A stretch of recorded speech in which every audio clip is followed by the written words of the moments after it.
कल हम सवाल पढ़ रहे थे और कल मैंने कुछ बातों को बोला था आपको कि आप कुछ चीज़ों का ध्यान करके ये डिजिटल सम वाली कहानी, स्क्वायर रूट, क्यूब रूट निकालने वाली बातें, वो सब मैंने आपको कल एक वीडियो कल 2-3 वीडियो अपलोड करवाई थी आपके बैच में, तो उम्मीद है आपने वो वीडियोस देखी होंगी। अब आते हैं क्वेश्चन पे। कह रहा जी in a constituency 55% of total number of voters are male and the rest are female. 55% male हैं, शेष महिलाएं। अच्छा पहले आप सवाल पढ़ो। आज से हम प्रोग्राम ये रखेंगे कि हर सवाल पे एटलीस्ट आपको मैं 1 मिनट का समय दूंगा ताकि हर कोई वर्बली उस क्वेश्चन को करने की कोशिश करे और हर कोई बच्चा जुड़े। चलिए टाइम स्टार्ट।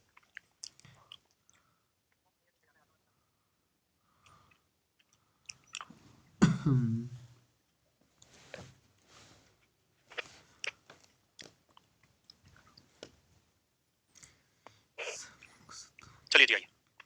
वीर भाई कह रहा क्लास की टाइमिंग क्या है? तो मेरे भाई रोज क्लास की टाइमिंग 11:30 से 12:30 है ना? 11 बजे नहीं है, जो बच्चे कह रहे हैं कि 11 बजे क्लास स्टार्ट नहीं, 11 नहीं है, क्लास का समय 11:30 से 12:30 है। ठीक है, समय का ध्यान रखिए। अब सवाल पे आते हैं। मैं ऐसी उम्मीद कर रहा हूं कि आप सवाल को बहुत ध्यान से पढ़ते हैं, वर्बली करने की कोशिश करते हैं, आपने जो भी कॉन्सेप्ट सीखे हैं उनको लगाने का प्रयास सवालों में करते हैं। आइए देखिए यार दोस्तों, क्वेश्चन में कह रहा है कि कॉन्स्टिट्यूएंसी में इसको थोड़ा छोटा भी कर लेता हूं। अब आते हैं अपनी रेंज में। आ गया डाटा। सवाल में कह रहा है कि किसी निर्वाचन क्षेत्र में कुल मतदाताओं की संख्या का 55% पुरुष और शेष महिलाएं। यानी अगर मैं आपसे पुरुषों की बात करूं तो जो मेल है वो 55 है, तो महिलाएं भैया कितनी हैं? बाकी 45 महिलाएं होंगी। रेशियो अगर निकालें तो 5 11 55 5 9 45, यानी मेल फीमेल का अगर रेशियो आपसे पूछ लिया जाए तो आएगा 11:9। अब आगे सवाल में कह रहा है यदि 40% पुरुष शिक्षित अशिक्षित और 40% महिलाएं शिक्षित है, तो अशिक्षित महिलाओं की तुलना में शिक्षित पुरुषों की संख्या कितने प्रतिशत अधिक है? अब देखिए सवाल कितना गधा बना दिया, मतलब बिल्कुल कुछ रखा ही नहीं सवाल में। दोनों जगह रेट सेम है, परसेंटेज परसेंटेज, हाँ है ना? और दोनों जगह उल्टी चीजें पूछी, तो इनकी उल्टी की भी रेट सेम ही रहेगी, हाँ है ना? तो कह रहा है जी बताइए फीमेल मेल की संख्या में कितना कम या कितना ज्यादा है? तो अशिक्षित महिलाओं की तुलना में शिक्षित पुरुषों की संख्या, तो पुरुष कितने ज्यादा होंगे? इसी रेशियो में ज्यादा होंगे, तो 2 ज्यादा होगा किसने पे? 9 पे, तो 100 पे कितना? 1/9, 11 से 1/9 होता है, 2/9 हो जाएगा 22 से 2/9%। मेरा आंसर आ गया सी। लेकिन आप समझिए सवाल में क्या कह रहा है। कह रहा है जी 40% पुरुष इलिटरेट है, इलिटरेट मतलब पढ़े लिखे नहीं है। अगर 40% नहीं पढ़े लिखे तो पढ़े लिखे कितने हुए? 60%, हाँ है ना? तो 11 का 60% निकालोगे तो आएगा 6.6।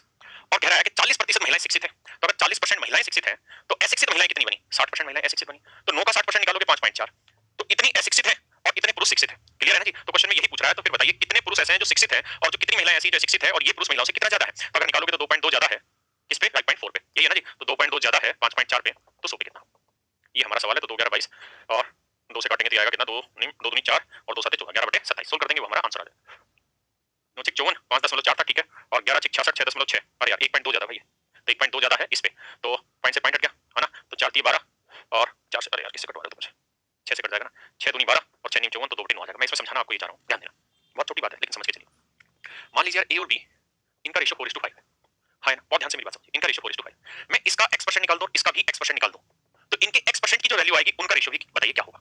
तो मेरे प्यारे बच्चों, अगर दोनों जगह रेट सेम रख रहे हो, दोनों जगह रेट सेम रख रहे हो, तो जो इनका रेशियो है ना वही इनका भी रेशियो आएगा। अब करके देखना चाहेंगे तो 4x/100 आ जाएगा, और यहां निकालेंगे तो 5x/100 आ जाएगा। जब रेशियो निकालने लगेंगे तो x/100 कट जाएगा, रेशियो वही 4:4:5 आ जाना, हाँ ना? तो इस वाले सवाल में भी गुरप्रीत भाई सेम वही कहानी दोहराई कि इसका 60% था, इसका भी 60%, तो इनके 60% की वैल्यूज का जो रेशियो आएगा ना वही होगा जो ओरिजिनल इसका रेशियो था। अगर रेट सेम है दोनों जगह, यानी अगर a/b है और मैं इसका भी x% निकाल रहा हूं, मतलब घटा रहा हूं या बढ़ा रहा हूं, और इसका भी x% घटाया बढ़ा रहा हूं, कुछ भी कर रहा हूं, मतलब x% वैल्यू निकाल रहा हूं और फिर उनका रेशियो निकालूंगा, तो रेशियो तब भी मेरा a/b आएगा। तो मुझे यही देखना था कि दोनों जगह रेट सेम है 60% 60%, तो जो रेशियो आएगा वो भी 11:9 ही आएगा, हाँ ना? तो मुझे डायरेक्ट समझना था ये बात कि 11:9 ही रहना है, रेट सेम है, और ये पूछा कि पुरुष महिलाओं से कितने ज्यादा, तो 2 ज्यादा है महिलाओं से, तो 2 ज्यादा है 9 पे, तो 100 पे कितना? क्लियर है? अब आइए आगे पढ़िए जी सवाल।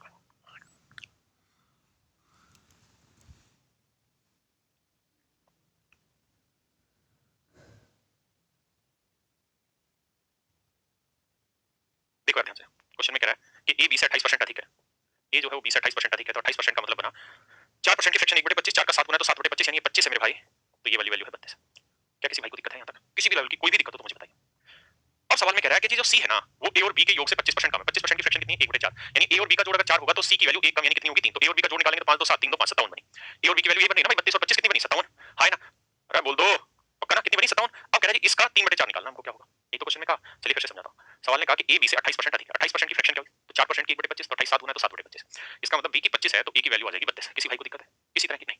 अब आगे कह रहा है कि सी की जो वैल्यू है वो ए और बी के योग से 25% कम है, मतलब ए और बी का जोड़ अगर 4 होगा तो सी की वैल्यू 1 कम मतलब 3 होगी, यानी हम ये कह सकते हैं कि ए और बी के जोड़ का 3/4 वैल्यू सी की है, 3/4 वैल्यू सी की, हाँ है ना? तो ए और बी का जोड़ देखा तो 32 और 25 57 बनना था, 57 का 3/4 निकाला। तो आप लगभग अंदाजा चला जाइए, क्योंकि ऑप्शन आप देख रहे हैं दूर-दूर है हल्का सा, तो अगर यहाँ 56 होता तो 14 54 14 42 आ जाता, यानी सी की वैल्यू 42 आ जाती, हाँ है ना? अगर यहाँ क्या होती मेरे हिसाब से 57 की जगह 56 वैल्यू लिखी रहती तो 14 54 14 42 आ जाती, लेकिन 57 लिखी नहीं, 42 पॉइंट समथिंग कुछ होगी।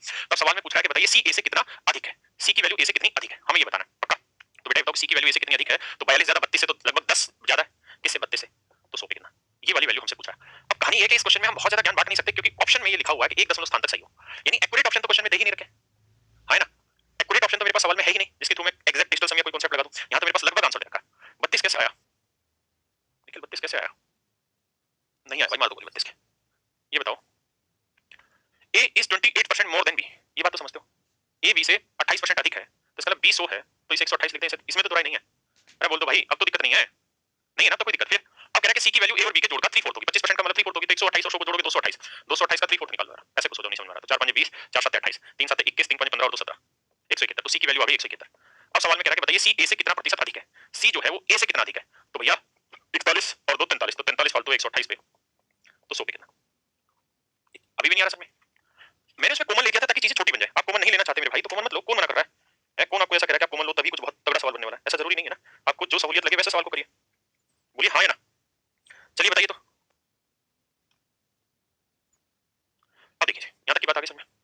अब मुझे बताना है, मैंने पहले कहा कि मैं इस क्वेश्चन में जो भी दिमाग लगा सकता था, अगर मैं लगाऊंगा भी यहाँ पे तो कोई फायदा होगा नहीं।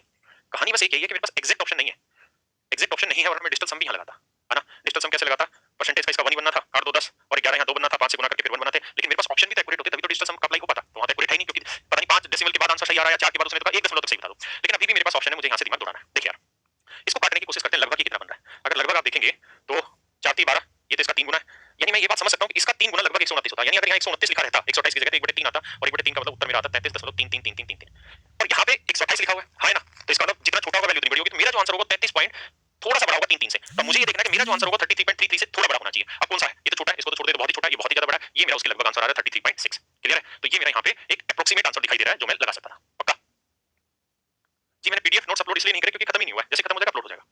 अगर मैं पीडीएफ अपलोड करता तो केवल 5 5 7 7 की अपलोड होगी, तो मैं पूरी की अपलोड एक साथ करूंगा ना परसेंटेज की। बाकी आप जैसा कहेंगे मैं तो वैसा कर दूंगा, मेरे लिए तो कोई बड़ी दिक्कत है ही नहीं। ठीक है, आइए पढ़िए जी। कहता when the price of an item was reduced by 25%, then sale was increased by X%, there is an increase of 20% in the receipt of the revenue. Tax की वैल्यू बतानी। देखो मेरे बच्चों, अगर मुझे ये चीज क्लास में पढ़ानी होती तो उसका एक दूसरा नजरिया होता। क्लास में मैं इसको इस तरह से बता रहा होता कि देखो यार प्राइस 25% घट गया, तो इसका मतलब ये हुआ कि भाई पहले प्राइस 25% की फ्रैक्शन होती है 1/4, यानी पहले प्राइस 4 था तो अब 1 घट के कितना हो गया 3, है ना। और कह रहा है जी जो रिवेन्यू है या रिसीप्ट ऑफ रिवेन्यू है वो 20% बढ़ गई, 20% की फ्रैक्शन होती है 1/5, मतलब रिवेन्यू जो थी पहले 5 थी तो 1 बढ़ के कितनी हो गई जी 6 हो गई। अब हमें बात करनी है जी सेल की, है ना। मतलब ये समझो प्राइस ऑफ एन आइटम कि किसी आइटम का प्राइस अगर 4 रुपए पर आइटम होता था तो कुछ चीजों की बिक्री होती थी तो मेरी कमाई होती थी इतनी, अब प्राइस हो गया 3 रुपए पर आइटम, तो अब कितनी की बिक्री, कितनी चीजों की बिक्री हो रही है जितना की मेरी कमाई हो रही है 6। अगर आप सीधा नहीं भाग दे पा रहे हैं तो आप ऐसा कर सकते हैं इसको कि यहाँ पे 500 और 600 लिख लें, है ना, वरना तो सीधा सीधा भी लिख सकते हैं। तो आप ऐसे सोचो कि 500 रुपए में 4 रुपए के हिसाब से कितने आइटम बेचने पड़ रहे होंगे 125, और 600 रुपए में 3 के हिसाब से आप कितने आइटम बेच रहे होंगे 200, तो पहले 125 बिक रहे थे 200 बेच रहे, तो कितना फालतू बेच रहे 75, तो भैया 75 फालतू बेच रहे हैं किस पे 125 पे, तो कहता है 100 पे कितना, तो 15 5 75 ना सॉरी 5 से काटेंगे तो 5 15 75 और 25 5 125, अरे यार हद है, बाहर काटने नहीं आते हमको तो 25 से कट रहा है ना सीधा सीधा, 25 3 75 25 5 125 3/5 होता है 60%। ये होता है भाई क्लास का तरीका या आपको बेसिक सवाल समझाने का तरीका, लेकिन पेपर में इस तरह से मत करिएगा।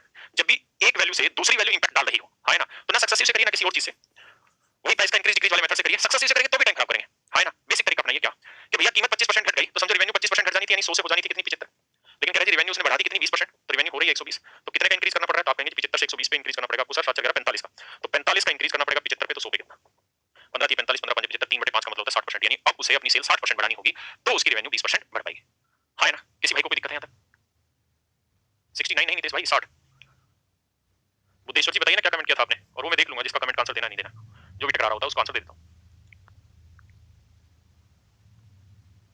कुछ बच्चे कह रहे हैं हम इसे सक्सेसिव से कर लेते, सक्सेसिव से करके तो बताइए कैसे, ये वाला मेथड समझ नहीं आ रहा 120 से 75 क्या क्यों हुआ। मूल्य और बिक्री अलग अलग है सर, बिल्कुल अलग अलग है भाई। बेसिकली कॉन्सेप्ट आप क्लास में पढ़ेंगे जहां पे ऐसा सवाल आता है कि भाई कीमत अगर 20% बढ़ जाती है तो एक आदमी अपनी खपत में कितनी कमी करे कि उसका खर्चा केवल 5% घटे, वहां मैंने इस वाले मेथड को आपको सिखा रखा है, वहां इस मेथड को सिखा रखा है। ठीक है, चलिए जी आइए आगे, फिर भी समझ लीजिए, दोबारा बताता हूं कहानी ये दोस्त। कैसे हर सवाल में हम ये मान लेंगे कि जैसे उसने कहा कि कीमत 25% घट गई तो रिवेन्यू भी 25% घट गई होगी, 100 से 75 हुई होगी, लेकिन कह रहा है रिवेन्यू 20% बढ़ गई तो 120 हो गई, है ना। तो जो रिवेन्यू का यहाँ रेशियो होगा ना उसका उल्टा ही रेशियो सेल का होता है, तो यानी रिवेन्यू 75 से 120 करनी है तो कितने का इंक्रीज करना है 45 का, तो मतलब 45 का इंक्रीज 75 पे तो 100 पे कितना, तो यही इंपैक्ट सेल पे आएगा भाई। ये कहानी अगर आपको समझनी और अगर नहीं समझ में आ रही है तो आज 6:30 से 8 यही काम होना परसेंटेज में। आज की जो 1.5 घंटे की क्लास है वो मैं इस ग्रुप में डाल दूंगा, इस बैच में डाल दूंगा, ठीक है, आज वाली क्लास, सो दैट आप इस कांसेप्ट को डिटेल में समझ पाएंगे। चलिए जी ये हो गया, पढ़िए भाई सवाल को।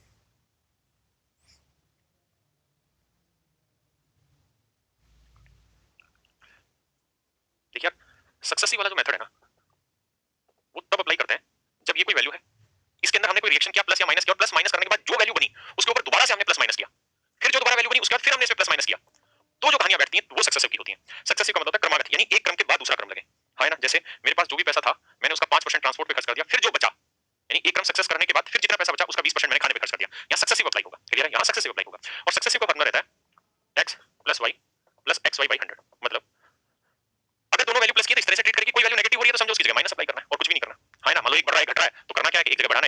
सेम वही काम है। आइए जरा सवाल पे आजमाते हैं।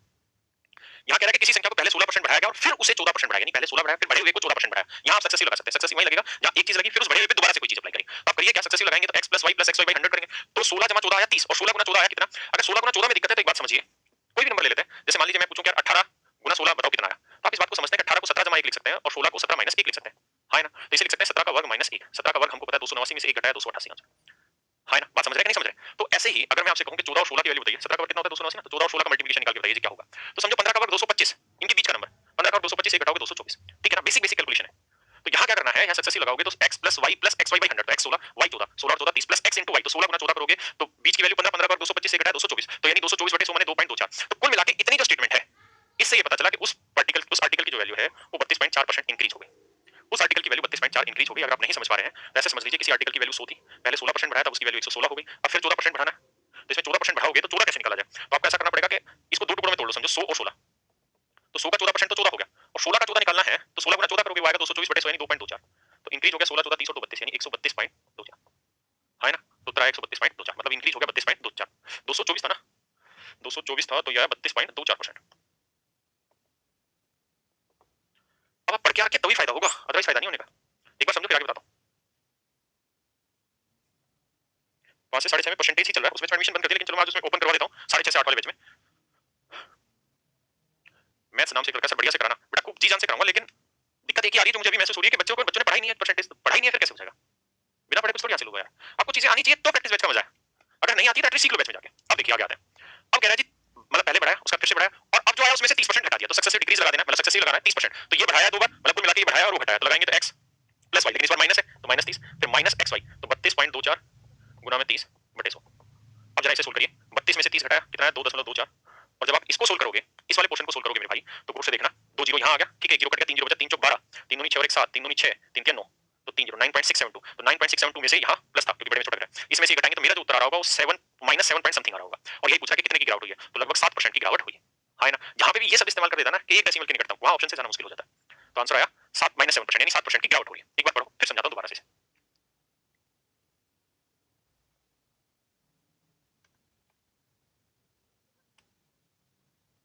देखिए यार, सक्सेसिव वाली टर्म खतरनाक होनी चाहिए, तभी चीजें क्लियर होंगी, सारी बातें याद होंगी तभी। कैसे, अगर मैं स्टूडेंट होता तो मुझे इतनी बात पे तो जाना ही पड़ता कि यार देखो मैं ऑप्शन से तो जा नहीं सकता क्योंकि एक पूर्णांक के निकटतम बोला, नियरेस्ट टू एन इंटीजर, मतलब एग्जैक्ट आंसर कोई सा भी ऑप्शन में नहीं लिख रखा उसने उसके इंटीजर फॉर्म को लिखा हुआ है, तो मतलब मुझे सोल्व करना पड़ेगा। कह रहा जी पहले 16% बढ़ाया फिर 14% बढ़ाया, तो सक्सेसिव लगाएंगे 16 × 14 30, 16 × 14 कर रहे हैं तो 16 दाई कुछ भी नहीं ना, तो मैं 200 तो दिखाई दे रहा है, मतलब 2 तो दिखाई दे रहा है, मतलब 30 तो 32%, तो सीधा सीधा लिख सकता हूं कति अनपढ़ आदमी की तरह, आगे मुझे पता भी नहीं है तो भी। अब कह रहा जी 30% की कमी कर दो, तो 32 - 30 - 32 × 30, अंदाजे से भी चलता हूं, यहाँ आया 2 भाई, यहाँ करेंगे तो 30 भी लिखा होता तो 30 30 होता था 900, यहाँ -9 आना था, यहाँ 2 था, यानी मेरा आंसर अगर यहाँ 30 होता तब भी मेरी वैल्यू -7 से बड़ी आनी थी, है ना। तो उस हिसाब से मेरा आंसर आना था 7%। क्लियर है, जरूरी नहीं है पूरा करना है, क्यों, क्योंकि डिफरेंस है बड़ा बड़ा, काफी डिफरेंस दिखाई दे रहा है। 32 की जगह 30 भी लिखा होता तो भी 900 होता, 900 बटे 100 9 आ जाता, और यहाँ 2 तो 2 में से 9 गया तब भी -7% बच रहा था, है ना, तब भी हम उस आंसर तक पहुंच पा रहे थे। चलिए कोई दिक्कत नहीं, आइए आगे बढ़िए भाई।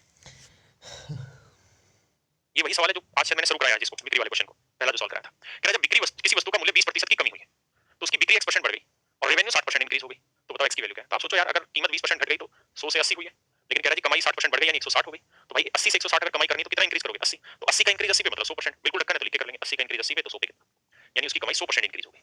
कितना परसेंट इंक्रीज हो गई 100%। आज 6:30 से 8 में परसेंटेज ही चल रहा है, 6:30 से 8 में पिछले कब से स्टार्ट हुआ था परसेंटेज का, शायद मतलब एक महीना हो गया ना, हाँ उसमें भी परसेंटेज ही चल रहा है और आज ये वाली टाइप डिस्कस उसमें होंगी, तो मैं आपके बैच में भी वीडियो अपलोड करा दूंगा उसमें। आइए बताइए।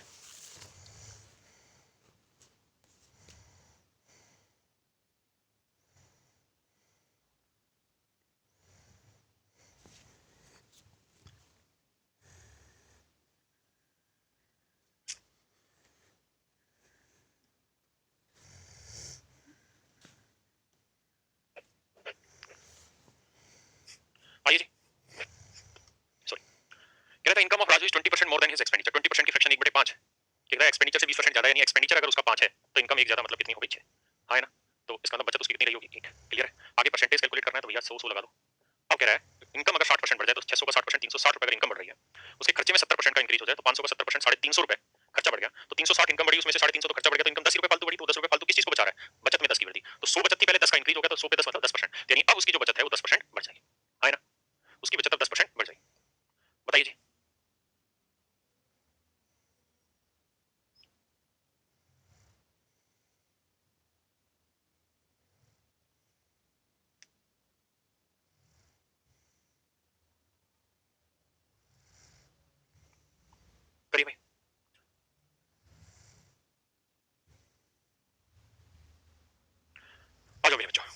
सवाल में कह रहा है कि यदि चीनी के मूल्य में 17% का इंक्रीज हो जाता है तो हमारे खर्चा समझो 100 से 117 होने लग गया, और कह रहा है जी खर्च में केवल 7% का इंक्रीज करना है तो खर्चा करना है 107। तो बेटा हो रहा है 117, करना है 107, तो कितने की कमी करनी पड़ेगी? 10 की। 10 की कमी किस पे जी? 117 पे। तो 100 पे कितना? अब जरा ये सवाल कैसे कैसे करें यहाँ से आगे, क्योंकि यहाँ पे ऑप्शन जो है वो इतने आसान नहीं है कि आप आसानी से उठा पाए। 8.3, 8.5, 8.7, 8.1 सारे लगभग लगभग उत्तर दे रखे हैं, सारे मेरे भाई लगभग लगभग उत्तर दे रखे हैं। अच्छा मैं आपसे जानना चाह रहा हूँ कि 1/12 कितना होता है? तो आप कहेंगे 1/12 होता है 8 सही 1/3, है ना, यानी लगभग 8.33। और आप ये बात जानते हैं कि अगर 12 से छोटी वैल्यू नीचे लिखूंगा तो उत्तर 8.33 से बढ़ा जाएगा, है ना, ये बात समझते हैं कि नहीं? फिर से समझिए, 1/12 रहता है, 1/12 का अगर परसेंटेज निकालूं तो आएगा 8.33%। अगर 12 से ऊपर बढ़ूं, अगर नीचे 12 की जगह 12 से बड़ी वैल्यू लिखूंगा तो उत्तर इससे छोटा आएगा, और 12 से छोटी वैल्यू लिखूंगा तो उत्तर इससे बड़ा आएगा। ये बात समझते हैं? अब आगे सवाल। अब मैं ये बात जानता हूं कि यार ये 10/117, 117 तो हमें फ्रैक्शन याद ही नहीं है ना, तो मैं आपको ये कह रहा हूं कि मान लो 117 की जगह 120 लिखा होता, अगर यहाँ 120 लिखा होता तो बाबू सीधा कट के 1/12 आता, और 1/12 से मेरा उत्तर आता 8.33%, मेरा सीधा आंसर आता, है ना। लेकिन ये 120 से छोटा है, यानी 12 से छोटी, तो नीचे थोड़ा छोटा जाओगे तो उत्तर थोड़ा बड़ा चला जाएगा, यानी जो भी आपका आंसर होगा वो 100% 8.33 से बड़ा आएगा, 8.33 से बड़ा आएगा। अब 8.33 से बड़ा कौन सा है ये मतलब ही नहीं है, तो सिर्फ 8.3 है, यही एक ऑप्शन है जो 8.33 से थोड़ा बड़ा है ना। तो आपका आंसर आएगा 8.5%। क्या आएगा मेरे भाई? 8.5%। सोचो फिर आगे बढ़ेंगे। नीरज भाई मैं सारी चीजें सिखा दूंगा लेकिन थोड़ा सा पेशेंस रखिए।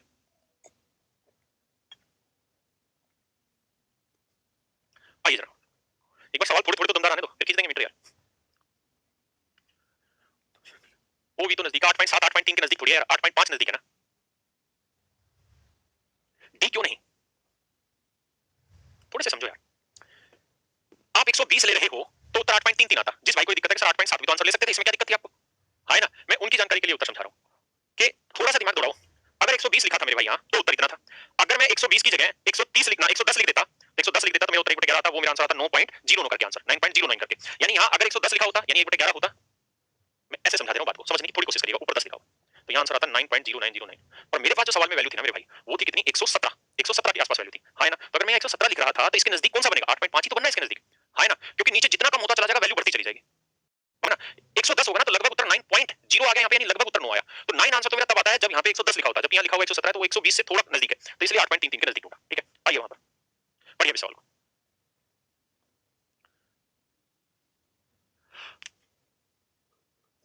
करो भाई। अंगड़ाई तोड़ रहा हूँ बेटा, करो भाई, करो करो।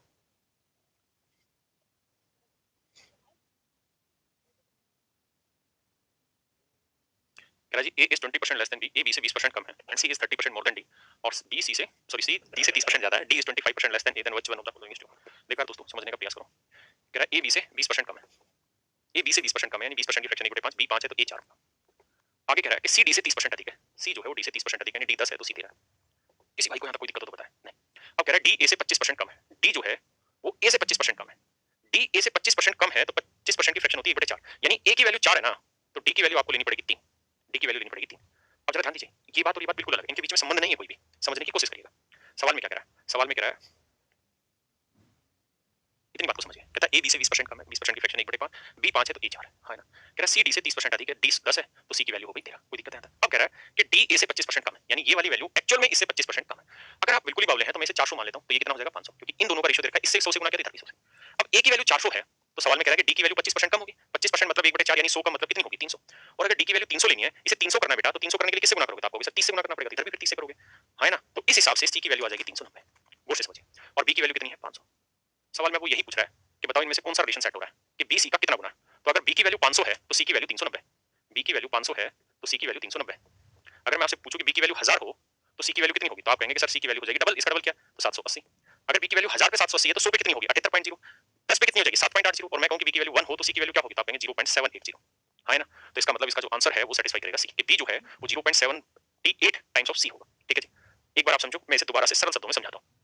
अब तो दिक्कत नहीं देगा ना? अच्छा, हाँ, ठीक ठीक है।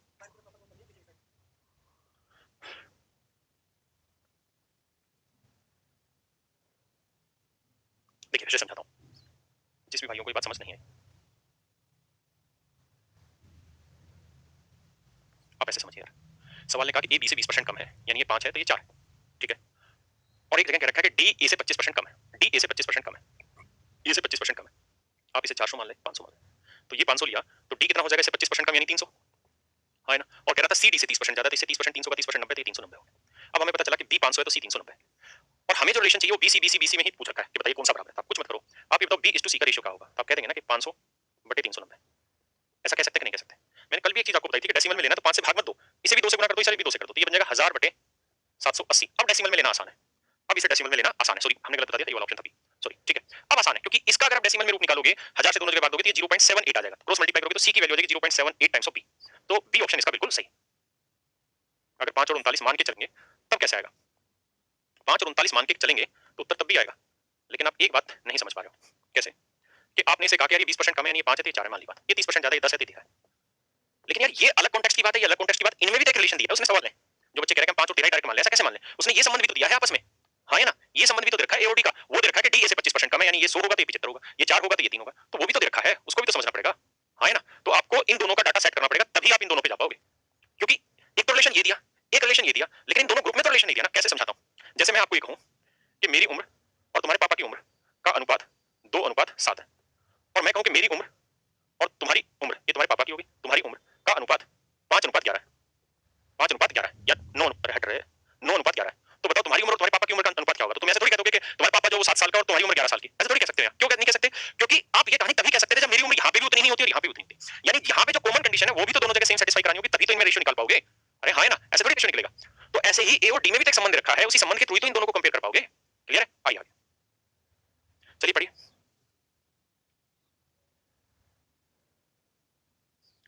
देखो यार आप चाहो तो इसको मिश्रण से भी उठा सकते हो, चाहो तो आप सीधा सीधा उठा लो, ए की आई बी से 50% ज्यादा, 50% 1/2, तो इसका मतलब ये हुआ कि बी की इनकम अगर 2 है तो ए की इनकम 1 ज्यादा यानी 3 हो गई, परसेंटेज कैलकुलेट करना है 300 200 है, अब कह रहा है कि ए की 40% इंक्रीज हो गई तो 300 का 40% 120 इंक्रीज हो गया, बी की इनकम 90% इनकम होगी तो 200 का 90% 180 इंक्रीज हो गया, तो कुल मिलाकर इनकम कितनी इंक्रीज हो गई 300, तो 300 इनकम इंक्रीज हो गई और टोटल इनकम है कितनी 300 और 200 500, तो कहता है 100 पे कितनी, अब हम जानते हैं क्या 3/5 कितना होता है 60%, यानी कुल मिलाकर जो उसकी संपत्ति है वो 60% इंक्रीज हो गई, ठीक है। मिश्रण में अगर हमें करना होता तो हमें ए और बी का रेशियो निकल के आ गया था कि भैया ये रेशियो 3:2 है, ए की इनकम इंक्रीज हो रही थी 40%, बी की 90%, ये 40% इंक्रीज हुई, ये 90% इंक्रीज हुई, तो पूछ रहा कि टोटल इनकम कितनी इंक्रीज होगी बताओ, तो 40 और 90 का डिफरेंस 50, 50 को 3 दो में बांटेंगे तो 30 आएगा, ये 20 आएगा, हाँ है ना, तो बड़े में से छोटा घटा के 30 आया होगा तो यहाँ क्या रहा होगा 60, बस यहाँ से। तो जिन्होंने मिक्सर पढ़ा होगा वो मिश्रण से समझ पा रहे होंगे इसको, अपना बेटा जिन्होंने परसेंटेज पढ़ा होगा परसेंटेज से, परसेंटेज में तो कोई दिक्कत होगी नहीं ना चीजों को करने में, हाँ है ना, पक्का ना, और अगर आपने मिक्सर पढ़ रखा है तो बहुत अच्छी चीज है, एवरेज से भी निकाल सकते हैं, बेसिकली मिश्रण एक एवरेज ही तो है, टेंशन ना लो, थोड़ा धीरे करते हैं, बताओ जी।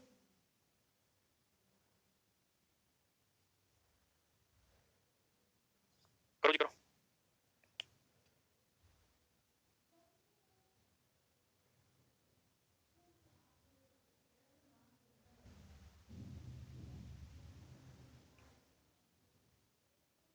आओ मित्रों, कुंडी ना खड़काओ राजा, सीधा अंदर आओ राजा, आओ मेरे बच्चों, ये सेम वही सवाल है जो मैंने पीछे कराया था आपको, लेकिन बशर्ते समझ के खेल है, और आप घबराना नहीं चीजों को देख के, ठीक है, कुछ चीजें हल्की सी दिक्कत महसूस कर रही होंगी या करा रही होंगी आपको, और उसका एक बहुत बड़ा कारण है कि अभी हमने चीजों को पढ़ा नहीं है बहुत अच्छे से, यहाँ देखिए एक बार सवाल को पढ़िए और ये बताइए बस मन मन में, बताना किसी को नहीं है, ये सारे के सारे 2019 मेंस के क्वेश्चन है एग्जाम के, ठीक है, और देखिए जिन बच्चों को कतई डिटेल पढ़ना है एक एक चीज को, जैसे क्लास में मैं पढ़ाता हूं, तो आप सबके पास ऐसे एक परसेंटेज, तो सॉरी 33 वाली बुक है, मोस्टली सबके पास है, जिनके पास नहीं है वो परेशान ना हो, जिनके पास है उनकी बात कर रहा हूं, जब आप ये वाली बुक उठाएंगे इसमें सारे प्रीवियस ईयर के क्वेश्चन है, और अभी इतनी सारी मोटी किताब हो गई है, इसमें जो लास्ट पेपर है वो भी हमने अपडेट कर दिया है, ये सिर्फ एक वजह से बता रहा हूं, उस वजह का कारण ये है कि इसके जो सॉल्यूशन है ना, आप अगर पेपर उठा के देखेंगे पीछे 306 क्वेश्चन है परसेंटेज में, अभी तक जो पेपर में आज तक आए हुए हैं, और ईयर वाइज नीचे मेंशन है कि ये सीजीएल मेंस 2019 में आया है, ठीक है, क्योंकि सीजीएल मेंस 2020 तक होना है, आपको पता है उसका लॉकडाउन लग गया था, एग्जाम कंडक्ट हुए नहीं थे 2020 में, तो यहाँ हर एक क्वेश्चन का डिटेल सॉल्यूशन बुक में लिखा हुआ है, जैसे हम लोग क्लास में कराते हैं, तो आपके पास जो है बुक, वो बुक उससे आप उसको पढ़ लीजिए एक बार घर पे, ठीक है, बाकी मैं यहाँ आपको एग्जाम में अप्रोच कैसे लेना उसका, हाँ मैं आपको ये कहना चाह रहा था कि यहाँ मुझे बताइए मैंने आपको क्या समझाया था आज, तो यहाँ मैंने आपको एक चीज समझाई थी कि अगर दो चीजों का रेशियो देखा है ए टू बी का, और इसका भी मैं उतना ही परसेंटेज निकालो और इसका भी मैं उतना ही परसेंटेज निकालो, तो जो रिजल्ट आएगा ना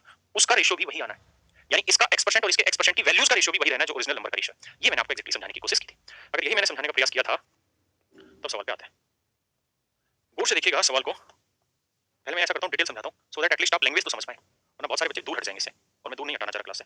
देखिए यार क्वेश्चन में कह रहा है डिक्रीजिंग 120 बाई x%, कहता है 120 का x% घटा दें, तो x% घटा दे तो मतलब चीज हो गई 100 माइनस x बाई 100, अब इतनी घट गई, तो जो रिजल्ट आता है वो रिजल्ट वही रहता है जो 40 में x% बढ़ा के मिलता है, तो 40 में x% बढ़ाओगे तो x प्लस 100 या 100 प्लस x एक ही बात है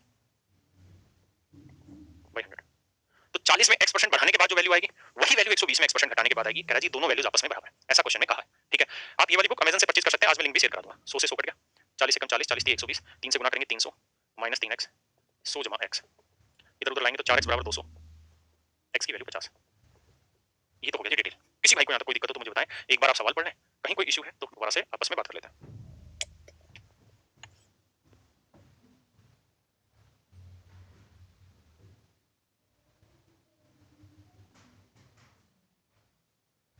आओ दोस्तों, मैं इस बात को सीधा सीधा भी समझ सकता था।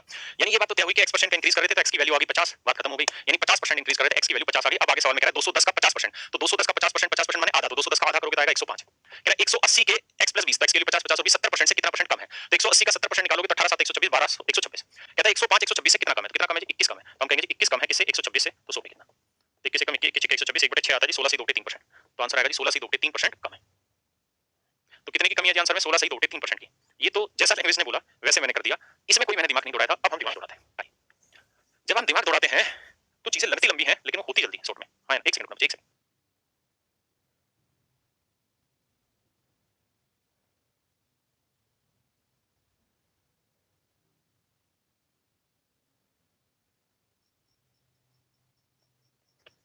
आओ जी दोस्तों ध्यान दो, सॉरी। हाँ, अब मैं सवाल बताता हूँ पेपर में हम कैसे करें। यार एक बात गौर से देखो, अगर मैं आपसे इसका रेशियो पूछ लूं तो कितना आएगा, 120 और 40 का रेशियो पूछ लूं तो क्या आएगा, तो आप कहेंगे सर 3:1, 40 120 3:1। अब कुल मिला के क्या कर रहा है, कह रहा है जी इसका भी x% निकाल दो और इसका भी x% निकाल दो। यही तो कह रहा है कि इसमें x% निकाल के घटा दो और इसमें x% निकाल के जोड़ दो। बात तो ये कह रहा है, कुछ अलग नई बात थोड़ी कह रहा है यार दोस्त। अगर दोनों जगह परसेंटेज रिजल्ट निकालना लग रहा है और सेम परसेंट ले रहा है, तो जो रेशियो इन वैल्यूज का है ना वही इनकी कैलकुलेट करने के बाद वाली वैल्यू का होगा। यानी इसको कैलकुलेट करने के बाद जो वैल्यू आएगी वो 3 आएगी, तो इधर कैलकुलेट करने के बाद जो वैल्यू आएगी 1 आएगी। यानी इनकी वैल्यूज का रेशियो भी 3:1 होगा। हाँ ना, इनकी वैल्यूज का रेशियो भी मेरे बच्चे 3:1 होगा। इस बात को आप समझिए। अगर आप समझ गए हैं तो जरा ध्यान दें और इस बात को महसूस करें क्या, कि 120 से आपने कुछ घटाया और 40 में आपने कुछ जोड़ा, और जोड़ने के बाद यहाँ जो वैल्यू आई वही वैल्यू यहाँ आई, यानी दोनों वैल्यूज आपस में बराबर आ गई। यहाँ आपने कुछ जोड़ा और यहाँ आपने कुछ घटाया। तो मेरे भाई आप इस बात को समझो, जितना आपने जोड़ा उतना ही आपने घटाया, और आपने देखा कि इसके x% निकालो इसका x% निकालो तो उनकी वैल्यूज का रेशियो वही रहता है जो इन दोनों नंबर की वैल्यूज का रेशियो, यानी इनका रेशियो भी 3:1 ही रहना। यानी जो इनके अंदर घटाया जोड़ा जा रहा है उसका रेशियो भी 3:1 रहना। अगर मैं कहूं कि यार यहाँ से यहाँ तक का डिफरेंस बताओ तो 120 और 40 का डिफरेंस, 80 80 को 3:1 में बांटेंगे तो 3 और 1 4 4 यूनिट 80 1 यूनिट 20, तो ये वैल्यू 20 आई, तो 40 में 20 जोड़ा तो ये वैल्यू 60 है। यहाँ 20 थी 60, 120 में से 60 घटाओगे तो भी कितना आएगा 60, यानी वो वैल्यू 60 थी जिसके ऊपर ये दोनों ही आपस में बराबर हो रहे थे। कोई दिक्कत नहीं है, सवाल वैसे भी जल्दी निकला था। तो 40 पे कोई चीज 20 होना मतलब 40 का 20 होना मतलब आधा होना, यानी 50% इंक्रीज होना था, यानी x की वैल्यू यहाँ से 50% निकली थी, उसका वही सेम काम करना था जो हमने वहाँ पे किया था वैल्यू। ठीक है, वैसे भी आसान था और यही चीज मैंने आपको बताई भी थी कि परसेंटेज में बहुत ज्यादा दिमाग दौड़ाने की जरूरत नहीं पड़ती, सीधा सीधा भी सवाल दे रखा होता है। जहां दिमाग दौड़ाने की जरूरत होती है अभी बता रहा हूँ। सवाल है 2019 सीपीओ में भयंकर लेवल की कैलकुलेशन उसने घुमाई, वो क्वेश्चन अभी करा रहा हूँ। करिए इस क्वेश्चन को। कहता है income of A is this, करो एक बार पढ़ो। कह रहा है यार the income of A is 24% more than 24। अच्छा तो 4% की फ्रैक्शन क्या होती है, आप कहेंगे 1/25, 24% की 4 का 6 गुना तो 6/25। कहता है इनकम ऑफ ए इज, ए की जो इनकम है वो बी से 6/25 अधिक, यानी बी की 25 है तो इसकी 6 ज्यादा यानी 31 है, इसकी 6 ज्यादा 31 होगी। तो आप कह रहा है कि बताओ बी की इनकम इससे कितनी कम है, तो कितनी कम है 6, तो 6 कम है किस पे 31 पे, तो कह रहा है कितना परसेंट। अब आप समझ गए यार आंसर 6/31 दे रखा है, कोई कैलकुलेशन है ही नहीं सवाल में। हाँ ना, चलिए जाइए। ये क्वेश्चन है भाई सीपीओ 2019 का, बैंकर लेवल पे कैलकुलेशन देके घुमा दिया सवाल को। जहां हल्की सी भी कैलकुलेशन होगी वहां मैं जिंदा रहूंगा, लेकिन जहां सवाल खुद ही इतना आसान हो जाता है वहां करें क्या। एक बार पढ़िए फिर बताता हूं।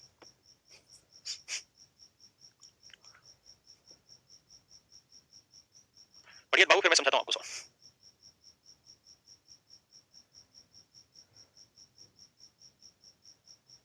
CPO 2019 Delhi police sub inspector के जो बच्चे तैयारी करते हैं तो उनका जो एग्जाम था उसमें क्वेश्चन आए थे। आने वाले 2-3 सवाल लगातार सीपीओ की करा रहा हूं और बहुत ही बढ़िया बहुत ही बेहतरीन क्वेश्चन है।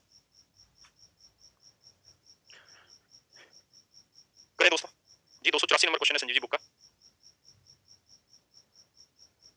जितना बढ़िया सवाल होगा ना उसका सॉल्यूशन उतना ही बेहतरीन निकल के आता है, उतना ही मजा आता है सोल्व करने में। जितना सवाल हल्का होगा सॉल्यूशन उसका उतना बेहतरीन नहीं होता, क्योंकि हल्के सवाल में खेला नहीं जाता। देखिए यार इस सवाल को खेलते हैं तबियत से, कई तरीकों से समझा दूंगा, बशर्ते आपने सवाल पढ़ लिया। कहता है जी किसी शहर की जनसंख्या पहले साल 5% बढ़ जाती है, 5% की फ्रैक्शन 1/20 यानी 20 से 21 हो जाती है।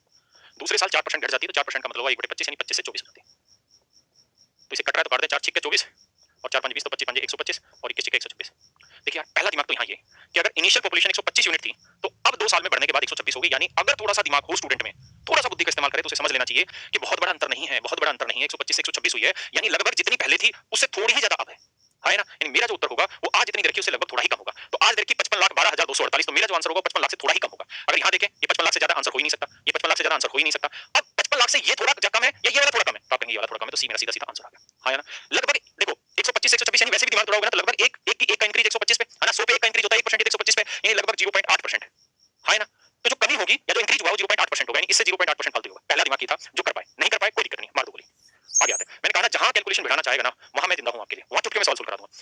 अब आते हैं दिमाग दौड़ाना। देखिए यार इतने चीज में कोई मुश्किल वाली बात नहीं है, कोई ऐसी इसमें तुरंत खाई वाली बात नहीं जो आप ना समझ पाए या मनी मन ना कर पाए।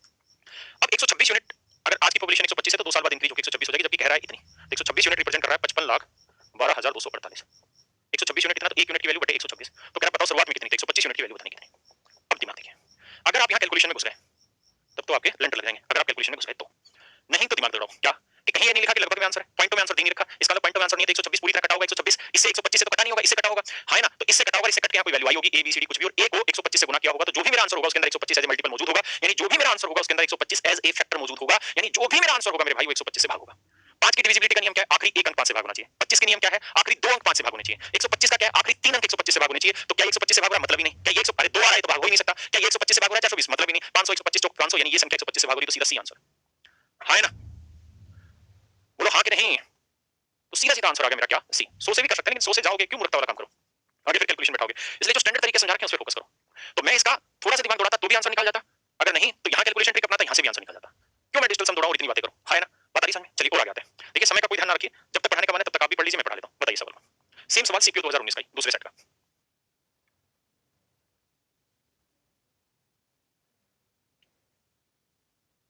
एक बार पढ़ लीजिए फिर मैं कराता हूं।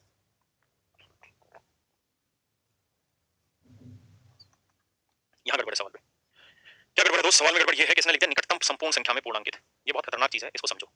इसका मतलब जो भी आपका ऑप्शन है ना वो एक्यूरेट नहीं है। जो भी आपका ऑप्शन दे रखा है वो एक्यूरेट नहीं लिखा हुआ, उसको डेसिमल में आना था, लेकिन उसने डेसिमल हटा के एक्यूरेट कर मतलब लगभग करके लिख दिया। और मैंने आपको कहा था जब भी ये खेल खेल रखा है सवाल में लिखा होगा 100% आपको पेपर में, तो आप वहां पे डिजिटल सम, स्क्वायर रूट, यूनिट डिजिट ये सब कहानियां नहीं दौड़ा सकते। ये कहानियां दौड़ाओगे गलत फंस जाओगे, है ना? इन कहानियों से बचना है। यूनिट डिजिट नहीं लगा सकते धीरेन्द्र भाई, नहीं लगा सकते यूनिट डिजिट, है ना? यहाँ नहीं लगा सकते क्योंकि आपको यूनिट डिजिट सच मायने में पता ही नहीं है, क्योंकि जो भी आंसर होगा तो डेसिमल में होगा और उसका नियरेस्ट वैल्यू ऑप्शन में दे रखी है ना? इसलिए सोच समझ के चलिए। अब क्या करें? अब ये दिमाग दौड़ाइए कि भाई पहले साल 8% इंक्रीज हुआ, 4% 1/25 8% 2/25 यानी 25 से 27 हो गया। कुछ ना करो। अगले साल 6% की कमी होगी भाई। अगले साल करा जी 6% की कमी होगी। 6% की कमी होगी भाई, 2% 1/50, 3% हो गया, 3 मतलब 6 3 9 हुआ तो 3/50 यानी 50 से हो गया 47। देखिए यार, अगर ये निकटतम पूर्णांक वाली कहानी नहीं लिखी रहती तो सवाल में मजा ही मजा था। 1 सेकंड में समझाते। अब करते हैं तो 25 5 125 या 1250। ये वैल्यू आई भाई कितनी? 1250। थोड़ा सा दिमाग दौड़ाइए और नजदीक रहिए चीजों के, भागिए मत। ये वैल्यू है जी कितनी? 1250। अब ये बताइए 27 गुना 47 कितना होता है? भाई ये तो तय है कि 27 और 47 में से कोई सी भी चीज कट तो रही नहीं है। अगर कट नहीं रही है तो कैसे करें? तो आ जाओ जी 27 गुना 47 करते हैं। कैसे गुना करें? अगर कुछ भी नहीं पल्ले पड़ रहा था ऐसे ही कर लो भाई। 27 गुना 47, हाँ है ना? ऐसे कर लो। 7 7 49, 7 14 और 4 18। पक्का? फिर 4 7 28 करेंगे। वरना मैंने ये वाली कैलकुलेशन की भी डाल दी तो आप शायद पढ़ लेंगे। 7 7 49 हासिल 4, 7 दूनी 14, 4 7 28, 28 और 14 जोड़ोगे तो आएगा कितना? 28 और 14 जोड़ोगे 42, 42 और 4 46 हासिल हो गई जी। 4 4 दूनी 8 और 4 12, तो 1269। तो कैलकुलेशन आ जाएगी 1269।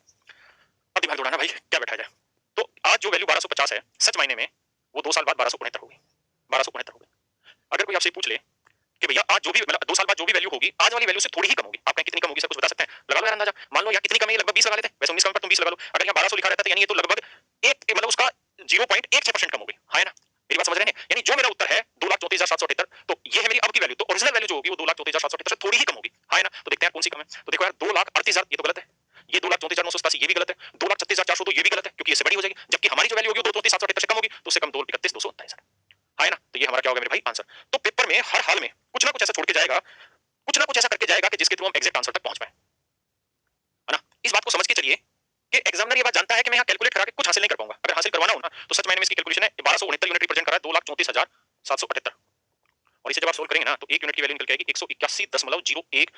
और मेरे पास तो चूंकि इसकी कैलकुलेशन है बैंक करा रही है, मतलब बुक में भी नहीं इतनी बड़ी, इतनी 181.01 और आगे भी जानी है, तो अब इसे 181.01 से गुना करेंगे तो थक लेंगे हम, कैलकुलेट करते हैं। एग्जामिनर भी जानता है कि बच्चे के पास समझ आएगी ही नहीं, इतना कैलकुलेशन का टाइम है ही नहीं बच्चे के पास, और ना वो खुद चाह रहा है कि बच्चे से इतनी कैलकुलेशन करवाई जाए। पक्का? तो ज्यादा आसान चीज वो क्या चाह रहा है? वो ये चाह रहा है कि बच्चे को मैं ऑप्शन के थ्रू कुछ ना कुछ ऐसा दे दूं जिससे बच्चा बात को पकड़ पाए। और ऑप्शन में अगर आप सच मायने में देखेंगे तो केवल और केवल एक ही ऑप्शन ऐसा था जो कम था, बाकी तीनों ऑप्शन फालतू दे रखे थे, है ना? तो आप कहें कि क्या हम यहीं से पता कर सकते थे? नहीं, यहाँ तक तो आना ही पड़ा आपको। आपका यहीं से नहीं, यहाँ से कैसे? एक जगह इंक्रीज था एक जगह डिक्रीज था, तो पता ही नहीं चल रहा था कि वो इंक्रीज डिक्रीज कितना इंपैक्ट डालेगा। वो तो यहाँ करने के बाद पता चला कि कम आएगा, है ना? तो थोड़ा दिमाग दौड़ाना पड़ेगा। चलिए जी नेक्स्ट पे आते हैं, करिए भाई।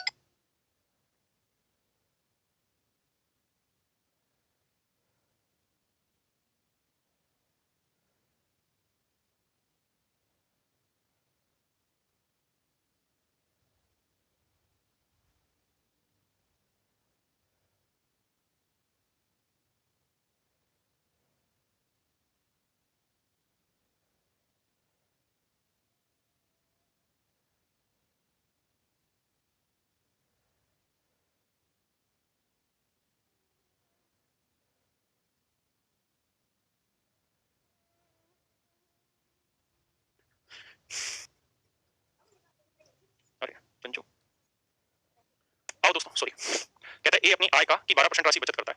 कह रहा जी ए की 12% बचत है, इतना खर्चा है, तो उसकी कुल आय बताओ। यार ये बताओ अगर 12% बचत है तो खर्चा कितना होगा? 88%। तो जो भी मेरा आंसर होगा उसका 88% वैल्यू इसके बराबर होगी। जो भी मेरा आंसर होगा उसका 88% वैल्यू इसके बराबर होगी। अगर मुझे उससे करना पड़े, किससे? डिजिटल सम से। तो ए का 88% बराबर होगा 2 16 128। समझते हैं ना? मैं इसको 1 सेकंड में उड़ा दूंगा, सवाल परेशानी ना हो। आप कहें कैसे उड़ा देंगे 1 सेकंड में? इसलिए उड़ा दूंगा क्योंकि यहाँ पे आंसर डेसिमल में तो है नहीं। तो इसका मतलब ए जो भी होगा वो 100% ऐसा होगा जिसकी 2 जीरो कट रही हो। हाँ है ना? तो 2 जीरो कौन से ऑप्शन से कटती दिखाई दे रही है? आप कहेंगे केवल एक ही ऑप्शन से कट रही है, या तो इससे या इससे। हाँ है ना? तो ये दोनों तो कट गए थे। या तो आंसर सी होगा या डी होगा। अब मुझे पता है कि आखिरी अंक 8 है, 8 को इसके आखिरी यूनिट डिजिट से गुणा करके 8 आना चाहिए। तो देखो यार 8 को 8 से गुणा करता तो 64 4 आ जाता, जबकि मुझे 8 चाहिए था, तो 8 को 6 से गुणा करके 8 48 8 मेरा सीधा आंसर होगा। हाँ है ना? किस लिए सक्सेसिव लगाओ भाई मेरे? दिमाग दौड़ाना ही नहीं उतना सक्सेसिव सक्सेसिव का। सीधा-सीधा ही बात पल्ले पड़ रही है कि 12% बचा रहा है तो 88% खर्च कर रहा है। 88% इतने को रिप्रेजेंट कर रहा है तो 100 की वैल्यू कितनी? हाँ है ना? तो दिमाग ये दौड़ाओ कि जो भी वैल्यू होगी उसका 88% एग्जैक्ट आना चाहिए। तो ये तभी संभव है जब ए में दोनों जीरो कटती हो। हाँ है ना? या तो दोनों जीरो कटती हो या फिर एक वैल्यू 5 हो और आगे जीरो हो। उस कंडीशन में 0 से 0 कटा 5 दूनी 10 और ये नंबर 2 से कट जाता हो। दो सिचुएशन है। तो ऐसा कहीं पे भी दिखाई नहीं दे रहा था, केवल यहाँ और यहाँ। लेकिन मैंने ये भी देखा कि यहाँ 8 लेने से अगर मैं 8 लेता तो 8 को 8 से गुणा करके यूनिट डिजिट 4 बनता। जबकि मेरा यूनिट डिजिट चाहिए क्या वहाँ पे? 8। ठीक है, दूसरा डिजिटल सम बता रहा था मैं। तो डिजिटल सम निकालने के लिए देखते हैं जी कैसे करें इसको। अब डिजिटल सम निकालोगे तो 8 और 8 16 6 और 1 7 आया। 100% का कोई डिजिटल सम नहीं होता, यहाँ आते हैं। तो भैया 6 और 2 8 और 1 9, 8 और 1 9 डिजिटल सम आया 2। अब यहाँ जो भी वैल्यू होगी उसका डिजिटल सम ऐसा लेना है जिससे डिजिटल सम 7 आ जाए। अब निकालते हैं सबका डिजिटल सम। देखो कितनी बड़ी चीज होगी। 5 4 9 6 3 9 2 आया, 2 7 14 नहीं बनेगी बात। यहाँ आते हैं 6 3 9 4 2 8 और 2 सॉरी 4 और 2 6 और 2 8 8 2 7 56 5 और 6 11 ये बन सकता है। 8 2 7 56 6 5 11 1 और 1 2 डिजिटल सम ये आंसर आ रहा है। अब अगले पे आते हैं 5 4 9 इसका भी 8 बनना, ये भी आंसर हो सकता है। यहाँ करें तो 8 4 12 2 14 4 और 1 5 ये नहीं बनना। तो डिजिटल सम के थ्रू जा रहे हो तो बी और सी में फंस के बैठ गया। बताओ क्या करें? डिजिटल सम भी 100% आंसर नहीं लाता। 100% आंसर आपकी समझ दौड़ाती है। हाँ है ना? कि समझ के थ्रू कॉन्सेप्ट से सोल्व किया जा सकता है। तो डिजिटल सम के थ्रू भी इतना आसान सोल्व करना नहीं है। तो इसका आंसर का तरीका मैंने बड़ा प्यारा बताया आपको। किसी भाई को 1 सेकंड की भी डाउट नहीं रखना चाहिए। वैसे भी यार इसका 88% निकालेंगे तो 2 जीरो कट जानी थी, 1 जीरो बचेगी, तो जो आंसर होता है उसके आखिरी में जीरो आती, जबकि यहाँ तो जीरो थी नहीं। इसलिए भी सीधा-सीधा सी ऑप्शन था। चलिए जी बताइए।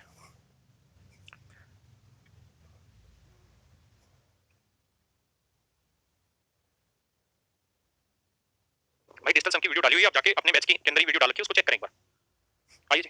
कह रहा है ए अपनी मासिक आय से घरेलू खर्च पर 24%, मनोरंजन पर 16 और शिक्षा पर 12, तो कुल मिला के 24 16 और 12 जोड़ के दिया है 52। 52% खर्चा कर दिया, बाकी बचत होगी। तो 100% में 52% गया, यानी 48% बचत है। तो जो भी उसकी इनकम थी उसका 48% बचत हो गई। और कह रहा है जी बचत है 3228। जिन भाइयों को डिजिटल सम अभी भी नहीं आया, मैं दोबारा से डिजिटल सम समझा देता हूँ, जरा समझने का प्रयास करो। यहाँ देखो 8 4 12 2 1 3 इसका डिजिटल सम 3 आया। यहाँ करेंगे तो 8 8 16 और 2 18 हट गया 3, इधर भी 3 आया। तो इसका मतलब ए का डिजिटल सम 1 आना चाहिए, तभी वो 3 आ सकता है जल्दी से। तो देखते हैं कौन से ऑप्शन का 1 आ रहा है। 5 4 9 6 6 12 नहीं आ रहा। 8 4 12 6 18 0 आ जाएगा इसका, तो 6 3 9 3 2 5 आ रहा है, ये भी नीचे। हमें तो क्या चाहिए 1। 8 6 14 और 5 19 18 पूरा हो गया 1, तो इसका डिजिटल सम 1 आ रहा है। तो डिजिटल सम से इस सवाल को कर रहे हैं तो डी आंसर आ गया। क्लियर है? अब आते हैं आगे कि बिना इसके करें कैसे।